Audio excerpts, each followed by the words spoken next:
Hello everyone, कैसे हो आप लोग। आप लोगों के सामने आज मैं एक सिस्टमेटिक करप्शन ज़रा एक्सपोज करता हूँ। मैं बताता हूँ आपको कि जो watch dog of merit system India में बनाए गए थे, वॉच डॉग ऑफ मेरिट, चाहे वो पॉलिटिकल मेरिट हो, चाहे वो एग्ज़ाम वाली मेरिट हो, वो कैसे आज देश को खोखला करते जा रहे हैं, देश को अंदर ही अंदर से खाते जा रहे हैं। सबसे बड़ा एग्जाम्पल मैं आपको बताऊँगा आज। 75 साल इस देश की आज़ादी को हो गए हैं। यूनियन पब्लिक सर्विस कमीशन में आज तक की डेट में सिर्फ एक मेजर रिफॉर्म 2013 में आया है। उससे पहले कोई रिफॉर्म नहीं हुआ, उसके बाद कोई रिफॉर्म नहीं हुआ। 75 ईयर पहले 1947 में जो ब्यूरोक्रेसी डॉक्टर सरदार वल्लभ भाई पटेल ने बनाई थी, वही ब्यूरोक्रेसी आज भी इस देश को ऑपरेट कर रही है, उसी तरीके से ऑपरेट कर रही है। मैं आपको एक डिटेल में वीडियो के थ्रू समझाना चाहता हूँ आज। इसको बोलते हैं हम द कॉलोनियल स्केलेटन। 84 में मैकॉले सिस्टम आया। 1976 में जो आज हम प्रीलिम्स मेंस इंटरव्यू का फॉर्मेट देखते हैं, you will be shock to know 1976 Kothari committee ने वो स्ट्रक्चर हमें दिया है जिसको हम आज भी कंटिन्यू कर रहे हैं। क्यों? God knows. 2026 same stage, pre mains interview. जबकि 2026 में भाई हम we are living in the age of AI. We are living in the age of AI. 4 साल से तो एआई नॉर्मल हो गया लाइफ का पार्ट। एग्जाम में क्या चेंज हो रहा है? हाँ, एग्जाम में क्वेश्चन पेपर एआई से बन रहा है। ये बड़ा एक इनोवेशन है यूपीएससी में। 6 कमेटी बनी, Kothari committee, Satish Chandra committee, Y K Alagh committee, Hota committee, second ARC, Baswan committee.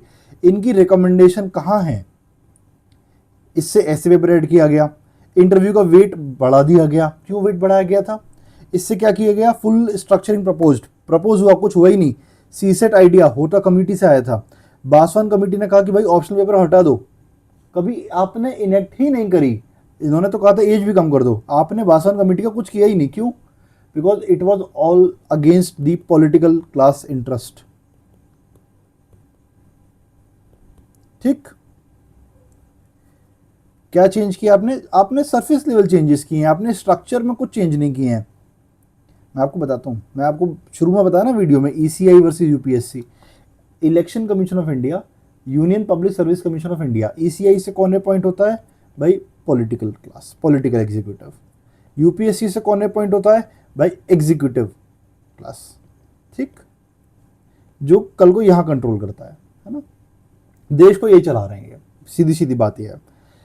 Election commission of India में रिफॉर्म क्यों होते हैं? क्योंकि इमीडिएट पावर है, जो पावर नेक्सस है इंडिया का, जो पावर सर्किल है, उसके इंटरेस्ट जैसे अफेक्ट होते हैं तुरंत ईसीआई में चेंज कर दिया जाता है। तुरंत फाइनेंस एक्ट लेके आते हैं ये लोग और पॉलिटिकल फंडिंग चेंज कर लेते हैं। जब बात आती है इधर की, तो इधर रिफॉर्म क्यों नहीं हो रहे हैं? क्योंकि कारण है, जो यहाँ से सिलेक्ट हुए हैं पुराने लोग, जो लोग 1990s में सिलेक्ट हुए हैं, 2000 में सिलेक्ट हुए हैं, वही इसको कंट्रोल कर रहे हैं आज। वो इसमें रिफॉर्म ही नहीं चाहते हैं। वो बिल्कुल नहीं चाहेंगे कभी कि इस बॉडी में कोई रिफॉर्म आए कभी। क्यों नहीं चाहते हैं वो? क्योंकि उनका इंटरेस्ट इसी तरफ है। वो ये चाहते हैं कि भाई पावर डोमिनेंस हमेशा से रहे। इधर ईवीएम आया, टीएन सेशन ने वोटर आईडी कार्ड लेके आए। इधर क्या हुआ? कुछ नहीं। नोटा आ गया भाई, वीवीपैट आ गया, ट्रस्ट बढ़ाने के लिए। इधर ट्रस्ट बढ़ाने के लिए सारे सारे काम किए हैं आपने, जिससे कि लोगों का ट्रस्ट बढ़ता जाए। इधर आपने क्या काम किया है मैं आपको बता देता हूँ। 2023 के बाद से इंटरव्यू का वेटेज बढ़ता चला जा रहा है। 2023 से पहले हम ही सुनते थे कि इंटरव्यू रैंक डिसाइड करती है, बट 2024 2025 इन 2 सालों में इंटरव्यू ने एंट्री डिसाइड करी है कि कौन सर्विस में जाएगा और कौन सर्विस में नहीं जाएगा। ये डिसाइड हुआ है साफ साफ, विच इज़ अनफेयर। भाई किसी को आपने 225 दिए हैं, दूसरे बच्चे को आपने 110 दिए हैं। 115 नंबर का वेरिएशन कोई कैसे भर देगा भाई? किसी का मेंस 115 नंबर का वेरिएशन थोड़ा ना भर सकता है। लेकिन यहां बराबरी से है भाई, 100% वीवीपैट वेरिफिकेशन। इधर आप ओएमआर तक नहीं देते हैं, इधर आप मेंस की कॉपी भी नहीं दिखाते हैं, इधर आप ये भी नहीं बताते हैं कि रिजर्व लिस्ट के जो बच्चे आए थे, कहीं ऐसा तो नहीं उस लिस्ट में करप्शन हुआ हो, बैकडोर से कुछ लोगों की एंट्री कराने के तरीके ढूंढे हो अपने रिजर्व लिस्ट में। कुछ नहीं। इधर इधर प्रॉपर ट्रांसपेरेंसी। क्यों? क्योंकि इधर अगर किसी का राइट का कोई भी हनन हुआ तो भाई सुप्रीम कोर्ट भी एक्टिव हो जाएगी, हाई कोर्ट भी एक्टिव हो जाएगी, ट्राइब्यूनल भी एकदम फास्ट फॉरवर्ड हो जाएंगे। अब मजेदार किस्सा सुनिए। यह है कहानी का नंबर 1, शीर्षक 1। अब आते हैं दूसरे नंबर शीर्षक पे। भाई यूपीएससी कहती है भाई कि हम ऑटोनोमस बॉडी हैं, हम एक कॉन्स्टिट्यूशनल बॉडी हैं, हम एक इंडिपेंडेंट बॉडी हैं, ठीक है, तो हम जो कर रहे हैं वो सही कर रहे हैं। अब एक कंपैरेटिव एनालिसिस देखिएगा, ये यूपीएससी है, ये यूपीपीसीएस है, ये बीपीएससी है, ये जीपीएससी है, मैंने सिर्फ सैंपल के लिए लिए हैं। कार्बन कॉपी आपकी आंसर शीट की यूपीएससी में प्रीलिम्स में नहीं मिलती है, पीसीएस में मिलती है, जीपीएससी में भी मिलती है। भाई आपको ये तो पता होना चाहिए ना आपने कौन से में क्या क्वेश्चन काला वो गोला काला किया है। मेंस की आंसर कॉपी यहाँ नहीं मिलती है, यूपीपीसीएस में आरटीआई के बाद में दिखाई जाती है। बिहार वाले तो अल्टीमेट लेवल पर ट्रांसपेरेंट हो चुके हैं, वो तो चेक्ड और अनचेक्ड दोनों दिखा देते हैं। Same goes for GPSC, Gujarat public service commission आपको कॉपियां दिखाता है, आपकी चेक्ड कॉपी। प्रीलिम्स मार्कशीट यहाँ 1 साल बाद आता है, बिहार में इमीडिएट आफ्टर रिजल्ट आता है। ऑप्शनल का वेटेज यहाँ कुछ चेंज नहीं हुआ। पीसीएस ने 2023 में यूपी पीसीएस ने ऑप्शनल हटा दिया एक तरह से, उन्होंने कहा भाई ये 22 क्रिएट करता है, इसको हटा दो। उन्होंने यूपी स्पेशल के 2 पेपर इंट्रोड्यूस कर दिए जो सबके लिए बराबर हो गए। बीपीएससी में आज भी है लेकिन सिर्फ और सिर्फ क्वालिफाइंग नेचर का है। इंटरव्यू का वेटेज यहाँ 100 नंबर का है, यूपी पीसीएस में यहाँ 250 नंबर का है, सॉरी 275 नंबर का इंटरव्यू वेटेज है यहाँ, 275, एंड इस बार का हाईएस्ट स्कोर 225 गया था और लोएस्ट स्कोर अराउंड 105 गया इस बार का लोएस्ट। ये वेरिएशन है आपके नंबरों में, इधर 100 नंबर है, इधर का हाईएस्ट 78 गया है आई थिंक इस बार का, और लोएस्ट इज अराउंड 42 समथिंग। कितना वेरिएशन है 30 मार्क्स का। 30 मार्क्स विल ओनली डिसाइड कि आप एसडीएम बनोगे या असिस्टेंट कमिश्नर जीएसटी बनोगे, बस इतना ही डिसाइड होगा यहाँ। यहाँ तो अंदर बाहर जाओगे आप, आईएएस पे नहीं डिसाइड हो रहा है। क्यों? क्योंकि वेरिएशन जो है अगर आप कंपेयर करोगे कि भाई जो हाईएस्ट नंबर है और जो जैसे 2024 का जो कट ऑफ थी वो थी 947, जो हाईएस्ट मार्क्स थे वो थे 1034 if I am not wrong, तो वेरिएशन कितना नंबर का हुआ 90 मार्क्स का। 90 नंबर में पूरा 1000 सीटें भर गई थी, यहाँ तो वेरिएशन ही 115 नंबर का है। और सुनिए, यूपीपीसीएस ने 2023 में पूरा सिलेबस को रीराइट कर दिया, उन्होंने पूरा एग्जाम पैटर्न बदल दिया अपना। बीपीएससी जीपीएससी दोनों चेंज कर चुके हैं। यूपीएससी ने आज तक एक भी सिस्टमैटिक चेंज नहीं किया except the king of all CSAT. क्यों? मेरा सवाल है ये कि क्यों आपने आज तक एक बॉडी में चेंज भी नहीं किया है, ट्रांसपेरेंसी नाम की इंट्रोड्यूस नहीं करी है। मैं आपको दिखाता हूँ, ये मैंने आरटीआई फाइल करी थी, मेरा नाम उसमें आप देख सकते हैं। ये आरटीआई मैंने फाइल करी थी यूपीएससी को 5/6/2025 अपने इंटरव्यू के रिजल्ट के 10 दिन बाद, और मैंने उनको बोला था कि भाई मेरे को मेरी मेंस की कॉपी देखनी है, ठीक है। मुझे जवाब उधर से आया that the copy of the evaluated answer sheet of civil services is neither provided to the candidate nor to any third party. क्यों? क्योंकि इस मामले में 2018 का एक सुप्रीम कोर्ट का जजमेंट है जो ये कहता है कि on disclosure of raw marks and evaluated copy is the right of UPSC.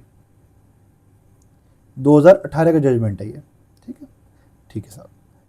2018 के बाद से यही सेम ट्रांसपेरेंसी जीपीएससी ने इंट्रोड्यूस कर दी है। जजमेंट आ चुका था, बिल्कुल जजमेंट के बाद हुआ है। 2023 में वही ट्रांसपेरेंसी यूपीपीसीएस ने इंट्रोड्यूस कर दी थी। 2020 के आसपास यही ट्रांसपेरेंसी बिहार पीसीएस ने इंट्रोड्यूस कर दी थी। यही सेम जजमेंट ही तो है भाई, वो भी कॉन्स्टिट्यूशनल बॉडी है, आप भी कॉन्स्टिट्यूशनल बॉडी हो।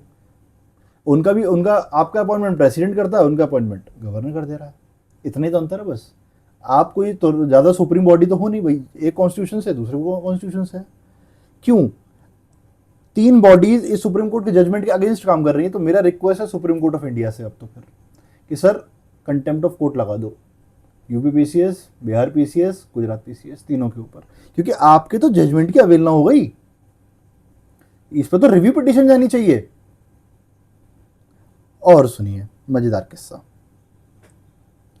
यही जजमेंट मैं आपको दिखा रहा हूं। जबकि यूपीपीसीएस ने सिलेबस लिख दिया है दोबारा अपना, in the same years state commission जिनकी प्रेस्टीज वैसे भी खराब है, हम ये मानते हैं कि स्टेट कमीशन जो है उनकी इमेज थोड़ी डाउन है, but still they are transparent in their operations.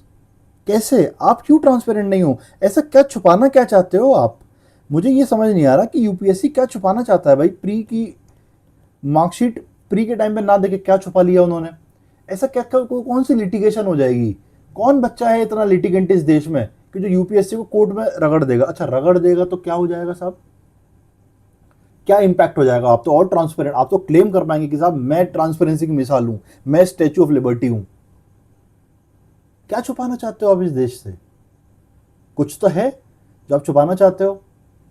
भाई एक बड़ा अच्छा फ्रेज है कौटिल्य का कि when a fish is swimming in water you will never know when fish has drunk the water. तो मछली से पानी तो छुपा नहीं, मछली ने तो पानी पिया। तो अब आप मुझे बता दो आप क्या छुपा रहे हो? मेंस में आप कॉपी क्यों नहीं दिखाते हो? क्या ट्रेडमार्क सीक्रेट है आपके पास इवैल्यूएशन का? कुछ तो होगा भाई, आपने कोई इन हाउस एआई एस्टेब्लिश कर रहा हो, क्या पता देश में मतलब एआई टेक्नोलॉजी आप आगे चले गए हो। देश को पता चलना चाहिए सर कि आप कितना आगे जा चुके हो। देश सीखेगा और कमीशन उससे सीखेंगे। हम नेपाल को कमीशन ट्रेन करेंगे, भूटान कमीशन ट्रेन करेंगे आपके गोल्ड स्टैंडर्ड्स पे। क्या छुपा रहे हो आप इंटरव्यू के मार्क्स में इतना वेरिएशन कैसे कर सकते हो? 105 से 225 इतना वेरिएशन कैसे कर सकते हो आप? ऐसा क्या था इस बच्चे में कि जो मेंस में क्वालिफाई कर गया लेकिन इंटरव्यू में आपसे नंबर नहीं ले पाया? कुछ तो था। और ये कैसे हो रहा है कि जो बच्चा एक बार प्री पास कर जा रहा है, इंटरव्यू तक पहुंच जा रहा है, वो अगले साल प्री फेल कर जा रहा है? मतलब जो बच्चा एक साल रैंक लेके आ रहा है, इंटरव्यू दे रहा है, अगले साल वही बच्चा प्री फेल कर रहा है। इसका मतलब पेपर क्या है? ये पेपर है? ये पेपर नहीं है, ये स्कैम है। I call it A systematic corruption. Scam बोलूंगा तो आप तो मेरे ऊपर तो केस कर दोगे। आप बोलोगे देखिए एक कॉन्स्टिट्यूशनल बॉडी की इज्जत को डैमेज कर रहा है। चलिए सिस्टमैटिक करप्शन बोल देते हैं। You are doing a systematic corruption and you don't even realize it. Why? Because you believe that you have been given the supreme authority of doing whatever you like. You don't entertain cases. क्यों? मुझे याद है 2018 का एक case. हमारी judiciary तो खैर और ही बड़ी अच्छी महान बॉडी है। 2018 केस था, सिस्टमैटिक इश्यूज निकल आए थे, तो कोर्ट ने जजमेंट दिया था कि if we will allow litigation it will open the Pandora box and we do not want to open the Pandora box. क्या पेंडोरा बॉक्स खुल जाएगा सर? और खुलता है तो क्या छुप क्या रहा पेंडोरा बॉक्स में? खुलने दीजिए। जो गलतियां हैं तो सामने आने दीजिए। क्यों नहीं आएंगी गलतियां सामने? क्या छुपा रहे हैं आप देश से? भाई आप मार्कशीट क्यों नहीं देते हो प्री के टाइम पे? आप आंसर कीज क्यों नहीं देते हो प्री के ये मीन्स के बाद में? क्या छुपाते हो आप? हम तो अंदर जा चुके हैं, हमें पता है क्या कैसे सिस्टम काम कर रहा है अंदर।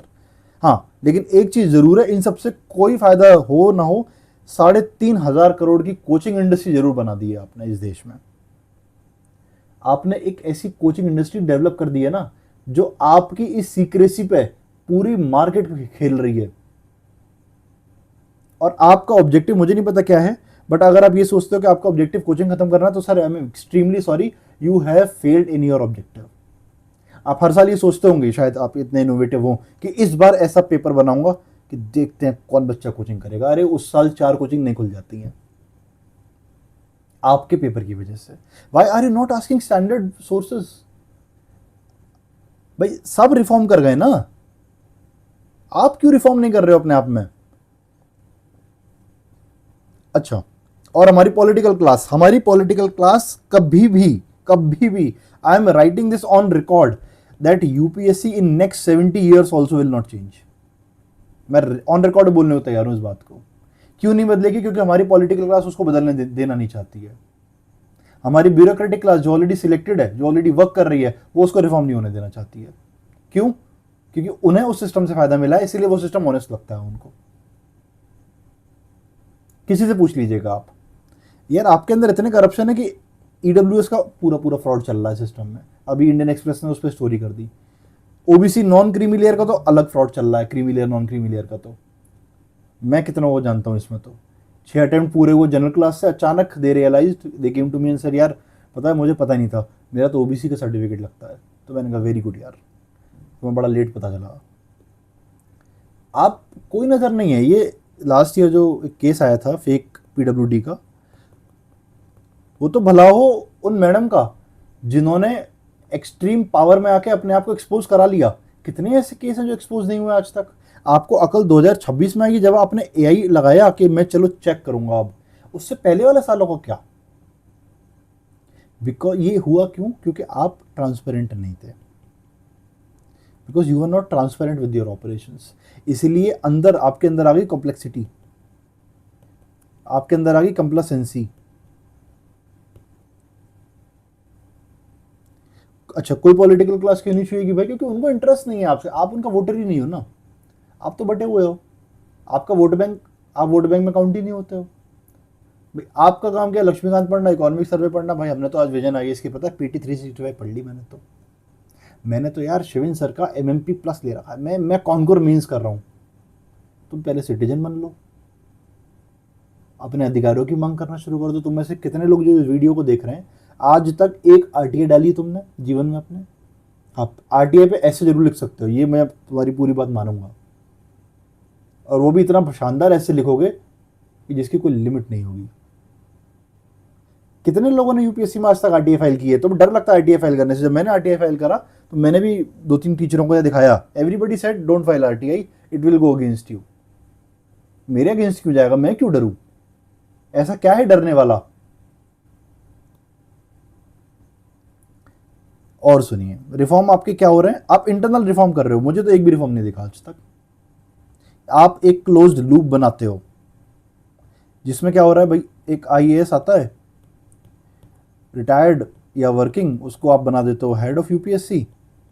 कुछ और रिटायर्ड आईएएस आईपीएस आते हैं, आईएफएस आते हैं, उनको आप बना देते हो member of UPSC.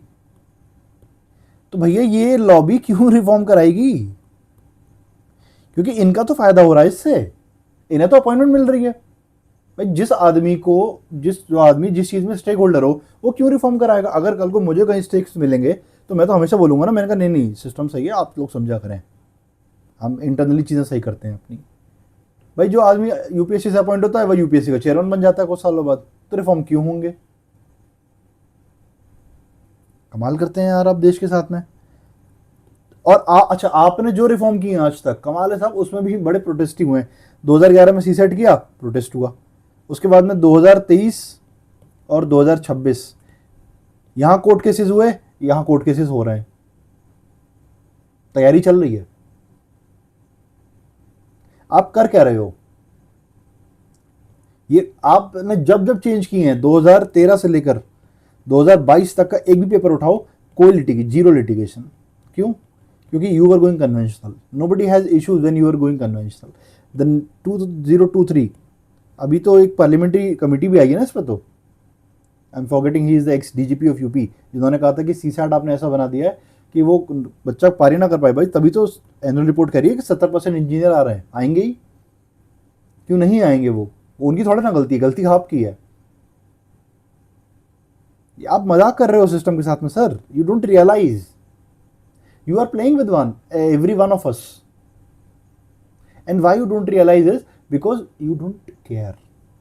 Gujarat PCS, Bihar PCS, UP PCS, और तो लीजिए उत्तराखंड पीसीएस का, मुझे तो याद है हमारे मित्र हैं उन्होंने दिया था लास्ट ईयर यूके पीएससी का, कि यूके पीएससी का जब प्री का रिजल्ट आया पीडीएफ, तो उन्होंने तो और बड़ा काम किया कि उन्होंने प्री की पीडीएफ में ही सबके मार्क्स लिख दिए।